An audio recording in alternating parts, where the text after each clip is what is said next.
Hello and welcome back to OCD Coded. I'm Erin Brown, licensed marriage and family therapist and mental health counselor.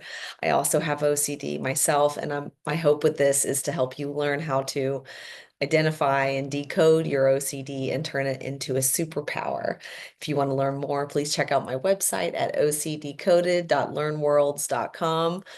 I'm also looking to start writing a book and make that course into a book and start compiling all the different things because I really want to get this knowledge out there to help see, because I just feel like there's so much of this goes misunderstood.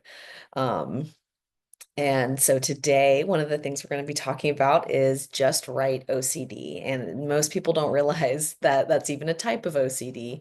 And a lot of times it gets lumped in with the order or symmetry OCD, which, is kind of like that things aren't just right. They need to look just right. They need to be perfect. It can get lumped in with perfectionism OCD. But the goal is to know that, like one of the kind of secrets, or I guess it's not a secret, but one of the curiosities that I have about it is, maybe all OCD is really just right OCD, that it's something just doesn't feel right and we obsess about it. And the fear is something's not right, something's wrong. And then we obsess about it. And then the compulsion is anything we do to try to make that not right feeling feel right. And so, I mean, I think about all the different ways that can manifest for me and all the different ways I get afraid of rejection or just fear, remembering that OCD is a fear-based disease. And so it's just the fear, it's will get lumped into anything. And I have a friend who talks about the fear kind of like a jellyfish in the sense of, or with anxiety in that example, but that like it'll, it's a jellyfish that'll go and attach to something. And then once we resolve that fear, the jellyfish will go and attach to something else. And I feel like that's a great way to describe OCD too, because it's like it kind of like you'll think it's this one thing and you'll think it's this one issue that you're having and you'll work on it and you'll resolve it, and then all of a sudden you'll find that you're struggling with this other thing. And I found it so empowering when I realized it was OCD and that there was one way to handle all these different things that I thought I needed to figure out a new way to handle each different one, but that really, if I just knew how to handle the OCD about it or the fear about it, then I could tackle anything. I felt empowered in a way that I never had before. And I didn't have to think something was wrong with me. I just had to know and recognize like, oh, that's my OCD. And now I know what to do about it. And it took so much of the stuckness out of it, so much of the shame out of it, and made it where I was able to really start to make an empowered change and move into action. And that's so much of what OCD steals too, is you're just in your head with those calculations, well, if I do this, or if I do that, or should I do this, or should I do that? Am I this or am I that? And it just stops from that next decision. And so the goal is to just move into decision, but it's so hard when something doesn't feel right. And that's part of it. I mean, OCD being a fear disease, but also doubt. And so there's fear and then there's doubt, and the doubt of the self, so it's just, okay, I have this fear and I think something's wrong or something's not right. And I think that means something's wrong with me or something's not right with me. And so then how can I know what to do to get through it? Or how can I trust myself to be the one to get through it?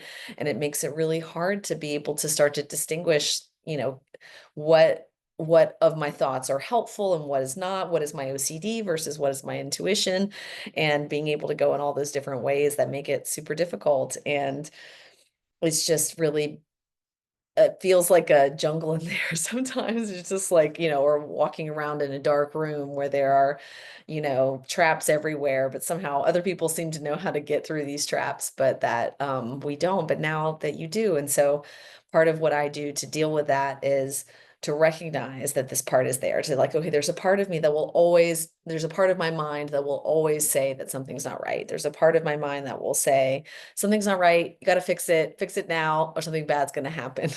And if I can recognize that and not believe it as, I can recognize that as a real thought without it being true, then I'm free to choose how I deal with it. And it's so difficult to kind of let that part of us exist where it's okay. The part of me will always think something's not right.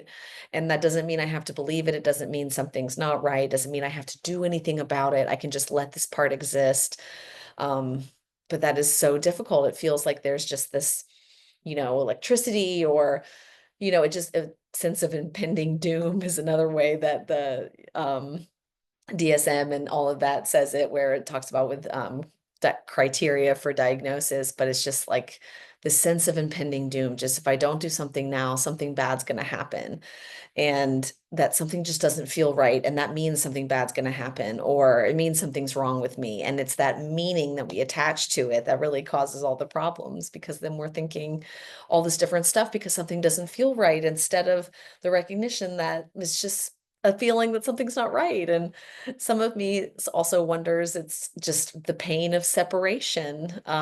We can go deep with that maybe another time, but I think about it that, like, but that in order to feel united, we have to feel separated. And there's this pain of separation from that we are all connected, that we are all one. And there's this pain of separation that's there. But the goal is to not see this pain of separation as shame or that we're doing something wrong, but being able to see it as that that's just all it is. That's what it is. It's just, it feels wrong because I'm separate from the whole, but that doesn't mean I am wrong. That all of these separate parts make the whole, and that I have realizing that, that just not right, something's not right feeling is part of what is right. And that if I can accept that that part is right, and and just let it exist, then it doesn't have this control over me anymore. Then I'm able to make other choices about it. Then I'm able to disconnect my sense of self from what those thoughts and feelings are telling me, and to just be the non-judgmental observer of those things, which